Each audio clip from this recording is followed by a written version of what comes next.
নমস্কার বন্ধুরা, রান্নাবাটি রান্নার চ্যানেলে সবাইকে স্বাগত। আজকে আমি শাপলা ভেলার বড়া তৈরি করে দেখাবো। নিরামিষ রান্নার দিনে বা যে কোনো দিনে এই মুচমুচে শাপলা ভেলার বড়া আর গরম ভাত দিয়ে খেলে খাওয়ার মজাটাই হবে অসাধারণ। এই শাপলা বা শালুকের বড়া খেতে হলে তোমাদেরকে বর্ষা ঋতুর জন্যই অপেক্ষা করতে হবে, কারণ এই শাপলা সাধারণত বর্ষাতেই পাওয়া যায়। তাহলে এই বর্ষাতেই শাপলা ভেলার বড়া রান্না করলে ভালোই হয়, তাই না বন্ধুরা?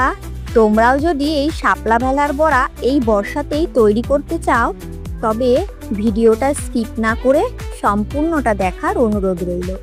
আর ভিডিওটা ভালো লাগলে একটা লাইক করো, আর আমার চ্যানেলে নতুন বন্ধু হলে চ্যানেলটা অবশ্যই সাবস্ক্রাইব করে পাশে থাকা বেল আইকনটি অন করে অল করে দিও নতুন আপলোড করা ভিডিওর নোটিফিকেশন পেতে। আর হ্যাঁ, ভিডিওটা শেয়ার করে অন্যদের দেখার সুযোগ করে দিও। রান্নাটা কেমন লাগলো অবশ্যই কমেন্ট করে জানিও। তাহলে শুরু করছি শাপলা ভেলার বড়া।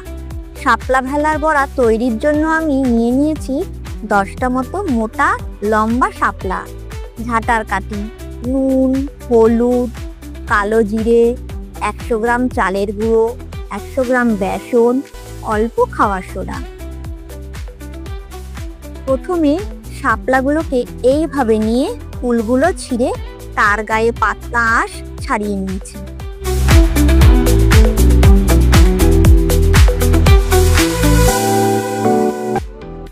আমি শাপলার এই ফুলগুলোকেও ফেলিনি, কারণ এটা দিয়েও একটা রেসিপি তৈরি করেছি।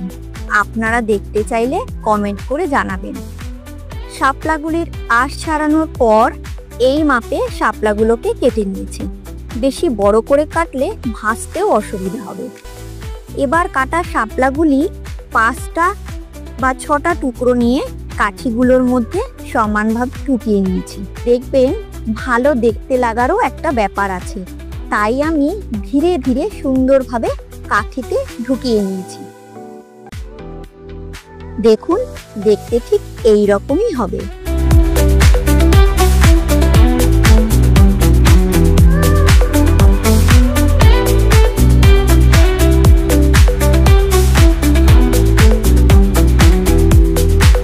সবগুলো বড়ার শেপ তৈরি করে ফেলার পর আমি বড়া ভাজার ব্যাটারটা তৈরি করে নিয়েছি।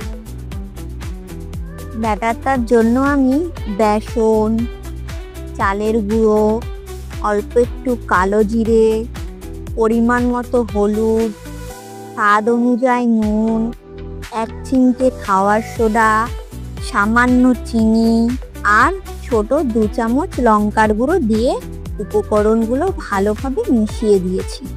এখানে লঙ্কার গুঁড়োটা আপনারা চাইলে নাও দিতে পারেন। লঙ্কার গুঁড়ো দিলে একটা ঝাল ঝাল স্বাদ হয়। এবার অল্প অল্প করে জল দিয়ে ব্যাটারটা মেখে নেব। ব্যাটারটা যেন একদম পাতলা না হয়। ব্যাটারটা একটু বেশি করে ফেটিয়েছি, কারণ ব্যাটারটা ভালোভাবে ফেটালে বড়া ভালো ফুলবে। দেখুন, ব্যাটারটা ঠিক এই রকম হবে। এবার কড়াই গরম করে তাতে একটু বেশি করে সাদা তেল দিয়ে দিয়েছি। বড়াগুলো ডোবা তেলেই ভাজবো। তেল গরম হয়ে গেছে। এবার কাঠি ঢুকিয়ে বড়ার শেপ দেওয়া শাপলাগুলো এইভাবেই বেসনের ব্যাটারে ভালোভাবে মাখিয়ে গরম তেলে ছেড়েছি। দেখুন, বড়াগুলো তেলের মধ্যে ভাসছে। আর এর শেপ ঠিক গ্রাম বাংলার ছোট নদী পার করার ভেলা নৌকার মতো। তাই আমি এই রেসিপিটির নাম দিয়েছি শাপলা ভেলার বড়া। বড়াগুলো হাই ফ্লেমেই ভেজেছি, কারণ শাপলা খুব তাড়াতাড়ি সেদ্ধ হয়ে যায়। আমি এভাবেই এপিট ওপিট করে 3-4 বারে ভালোভাবে বড়াগুলো ভেজে নিয়েছি।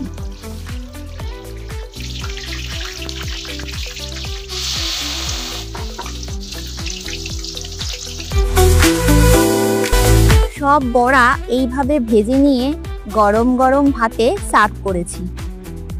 আশা করি ভিডিওটা ভালোই লেগেছে। আজকে তাহলে এই পর্যন্তই। আমার সাথে এতক্ষণ জুড়ে থাকার জন্য অসংখ্য ধন্যবাদ। তোমরা সবাই ভালো থেকো, সুস্থ থেকো।